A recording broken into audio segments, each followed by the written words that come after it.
Hello दोस्तों, नमस्कार। मैं आपके अपने channel all exams GK with Vipin में आपका स्वागत करता हूं। दोस्तों, उम्मीद करता हूं कि आपकी पढ़ाई लिखाई बहुत अच्छे से चल रही होगी। और दोस्तों, आपकी पढ़ाई लिखाई अच्छी चलनी भी चाहिए, क्योंकि आप एक ऐसे चैनल से जुड़े हैं जो आपकी तैयारी को और बेहतर बनाता है। तो जैसे कि दोस्तों आप जानते हैं कि हमारी जो ये श्रृंखला है रेलवे PYQ से संबंधित है। हम इसमें जानते हैं कि कैसे कैसे प्रश्न परीक्षाओं में पूछे गए हैं, ठीक है। और ये प्रश्न किस तरीके से और पूछे जाने की संभावना है, इन सभी पर हम अपनी क्लास में चर्चा करते हैं, ठीक है। अब देखें कि आज जो हमारी क्लास नंबर 23, ठीक है, PYQ की जो श्रृंखला चल रही है, इसमें जो हमारी आज क्लास 23 होने वाली है, और जो रेलवे CBT 1 की परीक्षा 2018 में हुई थी, उसकी हमारी क्लास नंबर 2 है। क्योंकि क्लास नंबर 22, क्लास नंबर आज 23 और 24 और क्लास नंबर 25, यानी कि इन 3 या 4 क्लास में जो रेलवे ALP की CBT 1 परीक्षा 2018 में अगस्त में हुई थी, उसके हम सब क्वेश्चंस को कराने वाले हैं। तो दोस्तों, आप अभी जो रेलवे की परीक्षाएं संभावित हैं, 25 नवंबर से ALP CBT 1 की परीक्षा स्टार्ट होने वाली है।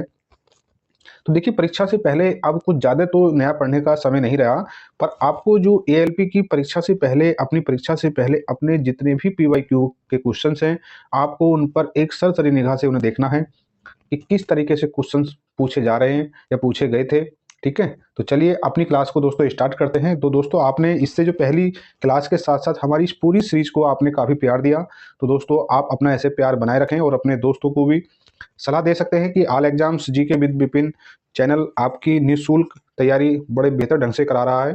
तो दोस्तों, चलते हैं अपनी क्लास को स्टार्ट करते हैं।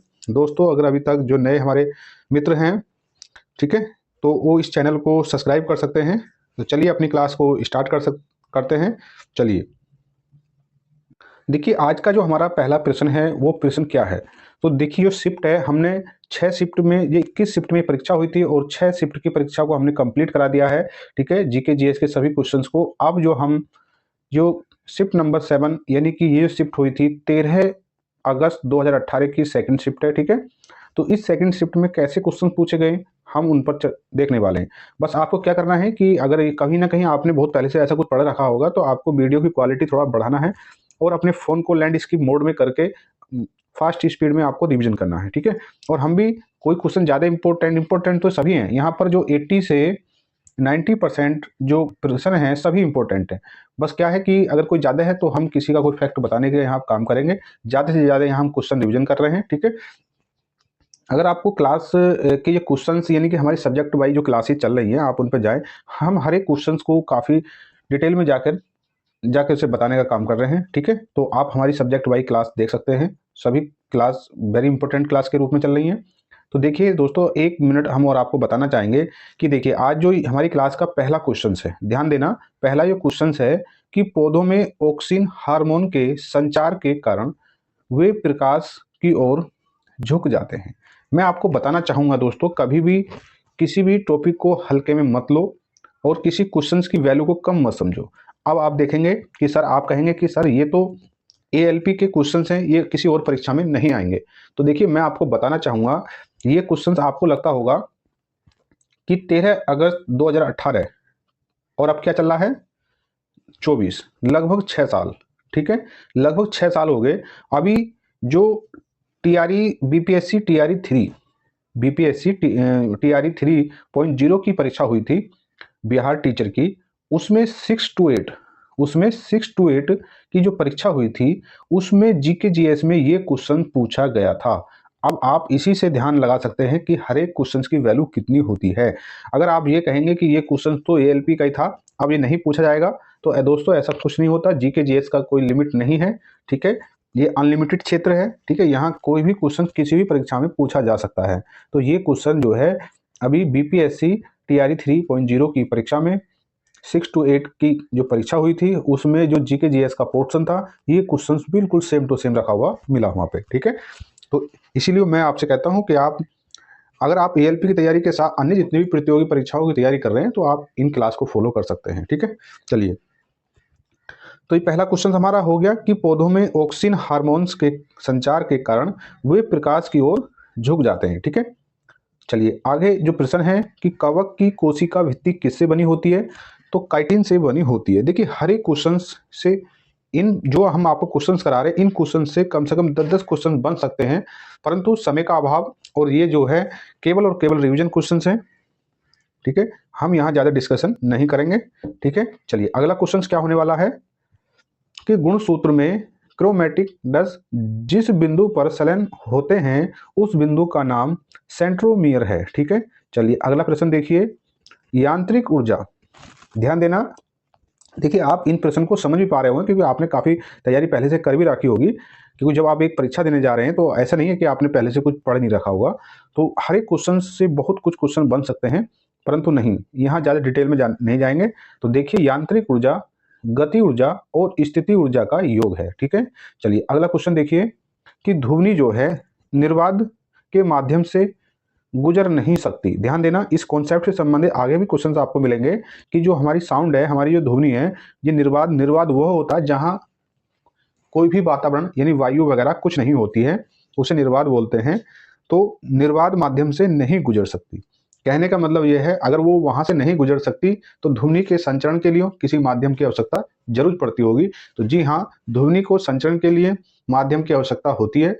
इसकी चाल अलग अलग माध्यम में अलग अलग होती है। ठीक है, जैसे कि ठोस में ध्वनि की चाल सबसे अधिक होती है, उससे कम फिर द्रव में होती है, फिर गैसों में होती है। ठोस में भी कई कैटेगरी में आ जाती है, ऐसे अलग अलग होती है। चलिए अपना नेक्स्ट क्वेश्चन देखते हैं। तो नेक्स्ट क्वेश्चन क्या है, देखिए आज की क्लास बहुत बेहतर होने वाली है। आप क्लास को शुरू से एंड तक देखो, तभी तो आपको पता चलेगा कि इस प्लेटफॉर्म के माध्यम से आपको कैसी तैयारी कराई जा रही है। तो चलिए दोस्तों अपना अगला क्वेश्चन देखते हैं। अगला क्वेश्चन क्या है कि कार्बन C12 के एक मोल में 6.02 मल्टीप्लाई 10 की घात 23 परमाणु होते हैं। ठीक है, चलिए अगला क्वेश्चन देखिए, वेरी इंपॉर्टेंट क्वेश्चन है ये। क्वेश्चन अभी पहले की शिफ्टों में पूछे गए हैं कि ब्लीचिंग पाउडर, पता नहीं रेलवे का इतना फेवरेट क्वेश्चन क्यों हो गया कि ब्लीचिंग पाउडर से संबंधित हर शिफ्ट में ये प्रश्न पूछा गया, किसी ना किसी तोड़ मरोड़ के पूछा गया। तो यहाँ क्या पूछा है कि ब्लीचिंग पाउडर का उपयोग पिए जल को कीटाणु रहित करने के लिए किया जाता है। ठीक है, चलिए आगे देखिए कि उद्योग यानी इंडस्ट्री में प्रयुक्त जो पावर शक्ति की इकाई हॉर्स पावर होती है। ठीक है, कॉमन क्वेश्चन है सभी, यहाँ ज़्यादा हर एक क्वेश्चन पर चर्चा करने का समय नहीं है, बस दोस्तों आपको रिवीजन करना है फास्ट मोड में। चलिए अगला क्वेश्चन क्या है कि काम करने की जो क्षमता है, काम करने की क्षमता को ऊर्जा कहा जाता है। क्या कहा जाता है? काम करने की जो कैपेसिटी है उसे हम एनर्जी कहते हैं। ठीक है, चलिए अगला क्वेश्चन देखिए, किसी फूल के मादा प्रजनन हिस्से को अंडक कहा जाता है। चलिए अगला क्वेश्चन देखिए कि बल के समीकरण में F बराबर क्या होता है? तो F बराबर m a होता है। तो बल F हो गया और m क्या है? द्रव्यमान, और a क्या है? त्वरण। तो बल की परिभाषा क्या होती है? तो बल वह बाह्य कारक होता है जो किसी वस्तु की स्थिति में परिवर्तन करता है या करने का प्रयत्न करता है, तो उसे बल कहते हैं। ठीक है, चलिए आगे देखिए, कार्बन के अपरूपों में से धातु विज्ञान में अपचयन एजेंट के रूप में कोक का उपयोग किया जाता है।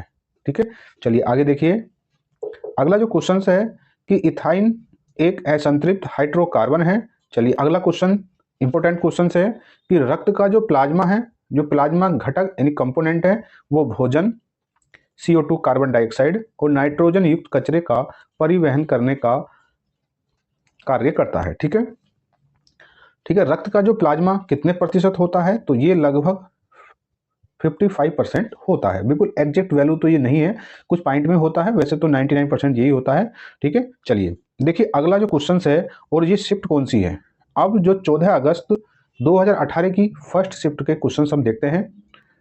पहला क्वेश्चन है कि पानी से भरे एक गिलास में, ठीक है, पानी से भरे एक गिलास में रखा गया नींबू गिलास की बगल से दिखने पर इसके वास्तविक आकार से बड़ा प्रतीत होता है। तो दोस्तों इसका जो कारण है, इसके काफ़ी उदाहरण हैं। तो ये प्रकाश का अपवर्तन होता है। इसके बहुत सारे उदाहरण हैं कि सिक्का पानी में उठा हुआ प्रतीत होता है। ठीक है, अगर कोई क्षण है तो वो टेढ़ी दिखाई देती है। तो बहुत सारे उदाहरण हैं, जब आप हमारी साइंस की फिजिक्स की क्लास में चलेंगे तो हम वहाँ आपको सब कुछ कराए हुए हैं। ठीक है, चलिए आगे देखिए, अगला क्वेश्चन क्या है कि किसी वस्तु द्वारा, ठीक है, देखिए किसी वस्तु द्वारा उसकी स्थिति विन्यास द्वारा प्राप्त ऊर्जा को स्थिति ऊर्जा कहते हैं। चलिए अगला क्वेश्चन देखिए, आधुनिक आवर्त सारणी में पहला धातु तत्व लिथियम है। ध्यान देना, पहला धातु तत्व, ये ध्यान देना धातु तत्व, ठीक है। देखिए आवर्त सारणी को आपको अच्छे से पढ़ के जाना है एग्जाम में, ठीक है। चलिए अगला क्वेश्चन देखिए। अगला क्वेश्चन क्या है कि लेड नाइट्रेट को जोरदार ढंग से गर्म करते समय निकलने वाली लाल भूरे रंग की गैस का नाम क्या है? तो नाइट्रोजन डाइऑक्साइड होता है, ठीक है। चलिए अगला क्वेश्चन देखिए, वेरी इंपॉर्टेंट क्वेश्चन से, सभी परीक्षाओं के लिए कॉमन क्वेश्चन है स्टैटिक जीके का, कि भ्रूण को एक विशेष उत्तक टिश्यू की सहायता से मां के रक्त से पोषण प्राप्त होता है, तो क्या कहलाता है? गर्भनाल कहलाता है, ठीक है। चलिए अगला क्वेश्चन देखिए। अगला क्वेश्चन क्या है कि जो तारों में प्लाज्मा बनने का कारण क्या है? तारों में प्लाज्मा बनने का कारण उच्च तापमान है, ठीक है। अगला क्वेश्चन देखिए, कॉमन क्वेश्चन से, ये फिजिक्स का क्वेश्चन है कि ओडोमीटर एक ऐसा उपकरण है, ओडोमीटर एक ऐसा उपकरण है जिसका उपयोग गाड़ियों में दूरी मापन के लिए किया जाता है, ठीक है। इस क्वेश्चन को एक बार और रिपीट करते हैं कि ओडोमीटर एक ऐसा उपकरण है जिसका उपयोग गाड़ियों में दूरी मापन के लिए किया जाता है। इससे संबंधित क्वेश्चंस जो स्पीडोमीटर या वोल्ट मीटर, एमीटर, इनसे संबंधित क्वेश्चंस आपको तैयार करके परीक्षा में जाना है। यहां से ऐसे प्रश्न पूछने की संभावना बनी हुई है, ठीक है। चलिए अगला क्वेश्चन देखिए। अगला क्वेश्चन क्या है कि प्रोस्टेट ग्रंथि मूत्राशय के नीचे मौजूद है, ठीक है। चलिए अगला क्वेश्चन देखिए कि ऑक्सीजन की आपूर्ति पर्याप्त होने पर नीली लो उत्पन्न होती है।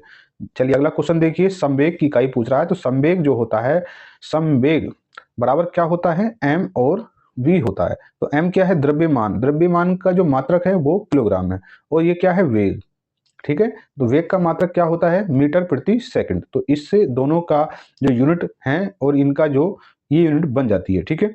चलिए आगे देखिए कि हाइड्रा प्रजनन, ध्यान देना, हाइड्रा प्रजनन मुकुलन द्वारा करता है। तो ये क्वेश्चंस भी अभी यूपी डीएलएड की जो फर्स्ट सेमेस्टर की परीक्षाएं हुई थी वहां पर इस क्वेश्चन को पूछा गया था, ठीक है।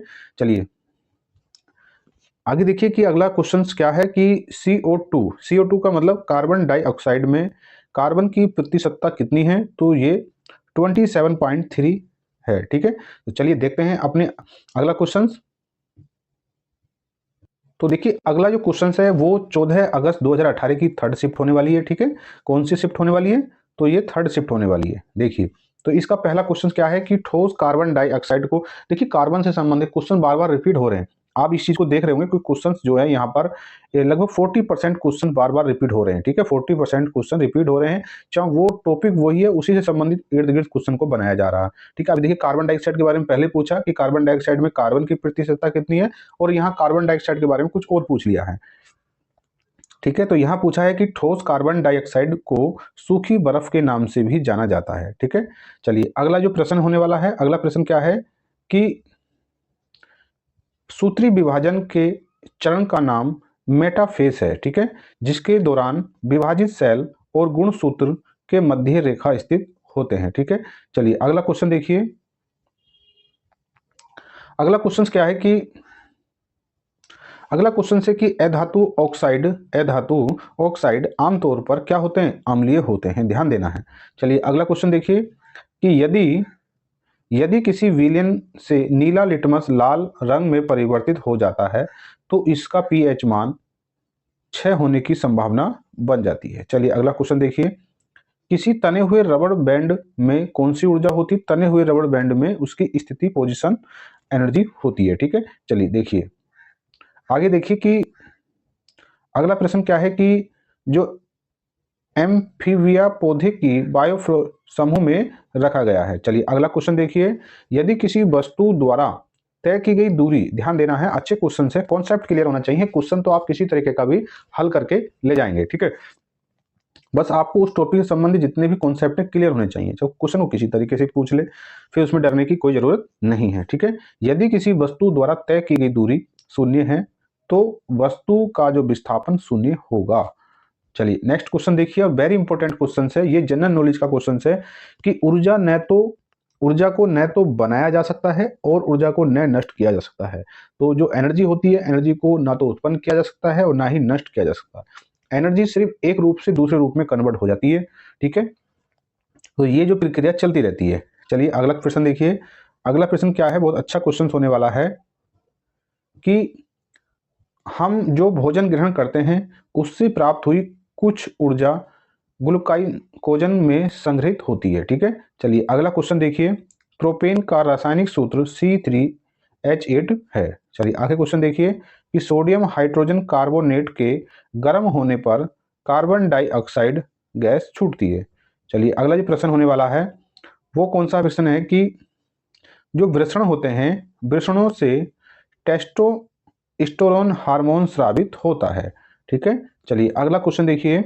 गतिशील वस्तु की गति ऊर्जा जो काइनेटिक एनर्जी होती है वो द्रव्यमान और वेग पर निर्भर करती है। जैसे कि आप जानते होंगे काइनेटिक एनर्जी का जो सूत्र है K बराबर 1/2 mv² होती है। तो m क्या है, द्रव्यमान हो गया, और v क्या हो गया, वेग। इसीलिए किसी वस्तु की काइनेटिक एनर्जी जो है उस वस्तु के वेग और द्रव्यमान पर निर्भर होती है। ठीक है, चलिए अगला प्रश्न देखिए। और अगली शिफ्ट कौन सी है, अगली जो शिफ्ट होने वाली है ये शिफ्ट है 17 अगस्त की फर्स्ट शिफ्ट है। तो इसका पहला प्रश्न देखिए।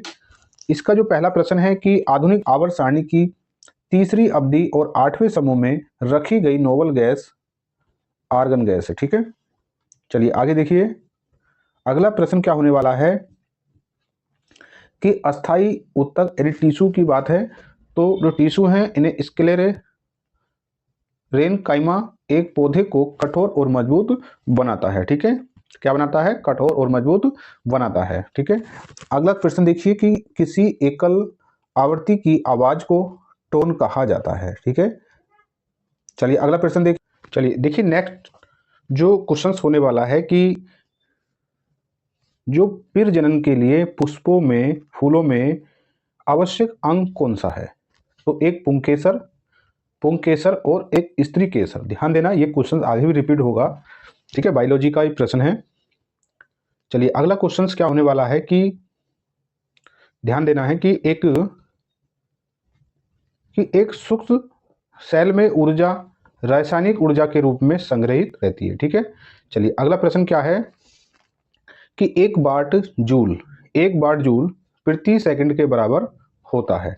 ठीक है, चलिए अगला प्रश्न क्या होने वाला है कि तत्वों को उनके परमाणु द्रव्यमान के आधार पर वर्गीकृत करने का श्रेय किसे जाता है। तो मेंडलीफ को जाता है। ठीक है, चलिए अगला प्रश्न क्या होने वाला है। दोस्तों आप क्लास को शुरू से एंड तक देखेंगे तभी आपको एक कॉन्सेप्ट और क्लियर हो जाएगा कि किस किस तरीके की परीक्षाओं में प्रश्न आते हैं। ठीक है, चलिए अगला प्रश्न क्या है कि आधुनिक आवर्त सारणी में धातुओं को बाईं ओर रखा गया है। नेक्स्ट क्वेश्चन देखिए। नेक्स्ट क्वेश्चन क्या है कि किसी परिपथ में विद्युत प्रभाव जो होता है वो इलेक्ट्रॉनों के गति के द्वारा ही संभव होता है। चलिए आगे देखिए। गति ऊर्जा का जो सूत्र है 1/2 mv²। देखिए गति ऊर्जा से संबंधित पहले भी क्वेश्चन पहली शिफ्ट में भी था, तो इसीलिए कुछ गिने चुने टॉपिक ऐसे हैं जिनमें बार बार प्रश्न पूछे जा रहे हैं। ठीक है, चलिए अगला प्रश्न देखिए कि भार का एसआई मात्रक क्या है। तो भार का जो एसआई मात्रक है न्यूटन है, और बल का भी एसआई मात्रक न्यूटन ही होता है। ठीक है, और भार क्या होता है, बल क्या होता है, इस सब को क्लियर करने के लिए आप हमारी सब्जेक्ट वाइज क्लास में पहुंचे। ठीक है, नेक्स्ट प्रश्न देखिए कि चूने के वेरी वेरी इंपॉर्टेंट है ये। चूने के पानी में कार्बन डाइऑक्साइड गैस प्रभावित करने पर यह दूधिया हो जाता है। ठीक है, ऐसा जो होता है कैल्शियम कार्बोनेट निर्माण के कारण होता है। चलिए अगला प्रश्न क्या होने वाला है कि ये जो शिफ्ट है हमारी, ये शिफ्ट है 17 अगस्त 2018 की सेकंड शिफ्ट। इसका पहला प्रश्न क्या होने वाला है, विटामिन के की कमी के कारण अत्यधिक खून बहने लगता है। ध्यान देना है। चलिए नेक्स्ट प्रश्न देखिए कि वायु की निरपेक्ष अपवर्तक सूचांक जो होता है वो 1.0003 है। ठीक है, चलिए अगला प्रश्न क्या है। अगला प्रश्न होने वाला है कि सोडियम से, ध्यान देना, सोडियम से क्लोरीन तक अधात्विक गुण क्या होता है, बढ़ता है। ठीक है, चलिए आगे देखिए। 1 नैनोमीटर 10⁻⁹ मीटर के बराबर होता है। चलिए आगे देखिए। वेग में परिवर्तन की दर को क्या कहा जाता है। वेग में वेग में परिवर्तन की दर को क्या कहा जाता है? तो वेग में परिवर्तन की दर को त्वरण कहा जाता है। चलिए अगला क्वेश्चन देखिए कि ध्वनि यांत्रिक लहर है। ठीक है, ध्वनि यानी साउंड क्या है? एक यांत्रिक लहर है। ठीक है, चलिए अगला प्रश्न देखिए, बड़ा इंपॉर्टेंट क्वेश्चन से कि यदि कोई वस्तु वृत्ताकार, ध्यान देना, यदि कोई वस्तु वृत्ताकार पथ में घुमाई जाती है तो उस पर किया गया कार्य शून्य होता है। ठीक है, चलिए अगला प्रश्न देखिए, गतिशील जीवाणु कोशिका को नर युग्म कहा जाता है। चलिए आगे देखिए, आगे क्या है कि पौधों में बोनापन जो है जिबरेलिनस अम्ल के उपचार के द्वारा नियंत्रित किया जा सकता है। ठीक है, आगे देखिए, एल्यूमिनियम ऑक्साइड प्रकृति में उभयधर्मी, ध्यान देना, उभयधर्मी है। चलिए आगे देखिए, फास्फोरस फास्फोरस की परमाणुकता, जो फास्फोरस की परमाणुकता त्रिपरमाणिक है। ठीक है, चलिए आगे देखिए, अंडा, जो अंडा होता है, अंडा अंडाशय से कोख में डिम वाहिनी के माध्यम से लाया जाता है।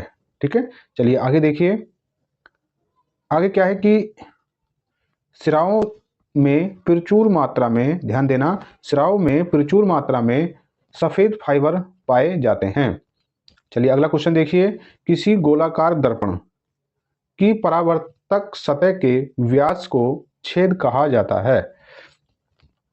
चलिए अगला क्वेश्चन क्या होने वाला है? अगला क्वेश्चन जो है वेरी इंपॉर्टेंट क्वेश्चन से, काफी बार रेलवे परीक्षा में रिपीट हुआ है क्वेश्चन। इसकी एक टेबल है, उसे आप उसे ध्यान कर लेंगे तो उसके 3 से 4 तरीके के सवाल बनने की संभावना है, आप उसे कर ले जाएंगे। ठीक है, तो इसका जो प्रश्न है कि खाने का नमक NaCl क्या है? तो NaCl जो है एक मजबूत अम्ल और एक मजबूत क्षार से बना है। ठीक है, चलिए अगली जो हमारी शिफ्ट होने वाली है, तो अगली शिफ्ट और आज की क्लास की ये लास्ट शिफ्ट होने वाली है, तो 17 अगस्त 2018 की थर्ड शिफ्ट है। ठीक है, तो आज ये थर्ड शिफ्ट है। तो देखिए इसका पहला प्रश्न क्या है कि एक फूल के प्रजनन का भाग कौन सा है? देखिए पहले भी ये क्वेश्चन पूछा गया है। ठीक है, कई बार पूछ लिया, ये लगभग 3-4 शिफ्ट में इससे संबंधित क्वेश्चंस को उठा रहा है, तो आपको इसी तरीके का ध्यान देना है कि क्वेश्चंस का ट्रेंड क्या चल रहा है। ठीक है, एक फूल के प्रजनन का जो भाग है पुंकेसर और कार्पल्स। ठीक है, चलिए आगे देखिए, 20 परमाणु संख्या वाला एक तत्व एक क्षारीय ऑक्साइड उत्पन्न करता है। चलिए आगे देखिए, आगे क्या है कि नाइट्रोजन के N2 ऑक्साइड को लाफिंग गैस के रूप में जाना जाता है। लाफिंग गैस को हंसाने वाली गैस भी कहा जाता है। चलिए आगे देखिए, मानव शरीर का pH मान जो है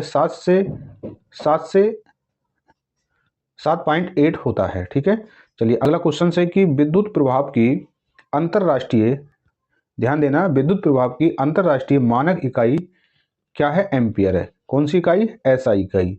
ठीक है, चलिए अगला क्वेश्चन क्या होने वाला है? अगला क्वेश्चन है कि न्यूलैंड्स के आवर्ती वर्गीकरण में 10वां तत्व तीसरे जैसा दिखता है। ठीक है, अगला क्वेश्चन देखिए, प्रकाश की चाल निर्वात में अधिक होती है। अभी हमने देखिए यहाँ बताया था कि ध्वनि जो है निर्वात में नहीं चल सकती, और इसके अपोजिट प्रकाश की चाल निर्वात में सबसे अधिक, बिल्कुल अपोजिट है। ध्वनि की चाल और प्रकाश की चाल का बिल्कुल यहाँ उल्टा है मामला। कहाँ पर? निर्वात में, जहां पर कोई भी वातावरण नहीं होता। ठीक है, उसे हम निर्वात बोलते हैं। तो प्रकाश की चाल निर्वात में अधिक होती है और ध्वनि की चाल निर्वात में शून्य, यानी कि ध्वनि निर्वात के माध्यम से संचरण नहीं कर सकती और प्रकाश की चाल निर्वात में 3 × 10⁸ मीटर होती है। ठीक है, चलिए आगे देखिए कि जीवन की उत्पत्ति के बारे में ओपेरिन का सिद्धांत रासायनिक विकास से संबंधित है। चलिए अगला प्रश्न क्या होने वाला है? अगला प्रश्न है कि प्रजातियों की व्यक्तिगत संख्या को बनाए रखना। इस कॉन्सेप्ट को ध्यान रखना कि प्रजातियों की व्यक्तिगत संख्या को बनाए रखने और उनके विलोपन को रोकने के लिए प्रजनन की आवश्यकता होती है। ठीक है, चलिए अगला प्रश्न देखिए कि ध्वनि की दृढ़ता जो दोहराए गए प्रतिबिंब का परिणाम होता है उसे प्रतिध्वनि कहा जाता है। ठीक है, चलिए अगला प्रश्न क्या होने वाला है? अगला प्रश्न है कि प्रकाश का क्वांटम सिद्धांत प्लैंक द्वारा प्रदान किया जाता है। चलिए अगला प्रश्न देखिए, सबसे कठोर प्रकृति पदार्थ कौन सा है? हीरा है। ठीक है, सबसे कठोर पदार्थ जो हीरा है। ठीक है, अगला क्वेश्चन है कि आधुनिक आवर्त सारणी में एक टेढ़ी मेढ़ी रेखा धातुओं और अधातुओं से अलग करती है। ठीक है, चलिए आगे का जो प्रश्न है और आज की क्लास का ये लास्ट प्रश्न होने वाला है। अच्छा क्वेश्चन से कि हड्डी मनुष्य में एक संयोजित ऊतक इन टिश्यू का उदाहरण है। ठीक है, हड्डी मनुष्यों में एक संयोजित ऊतक का उदाहरण है। तो दोस्तों आज की क्लास यहीं तक है। आपको ये क्लास कैसी लगती है इसके लिए एक प्यारा सा कमेंट करें, और अपने दोस्तों में अगर क्लास आपको अच्छी लगती है, लगता है कि क्लास, देखिए पहली बात आपको कंटेंट को समझने आना चाहिए कि ये कंटेंट कैसा है। ठीक है, ये कंटेंट कैसा है ये आपको इसकी जानकारी होनी चाहिए। तो ठीक है, आपको अगर क्लास अच्छी लगती है तो इस क्लास को अपने दोस्तों में शेयर कर सकते हैं। ठीक है, अगर अभी तक आपने इस चैनल को सब्सक्राइब नहीं किया तो सब्सक्राइब कर लीजिए और अपने दोस्तों में भी शेयर करिए एक बेहतर तैयारी के लिए। और जिन भी दोस्तों ने इस चैनल को सब्सक्राइब कर रहा है उनका बहुत बहुत धन्यवाद है। अपनी बेहतर तैयारी के लिए हमसे जुड़े रहें। तो चलिए दोस्तों, मिलते हैं आपसे अपनी क्लास अगली क्लास में। तब तक के लिए जय हिंद, जय भारत।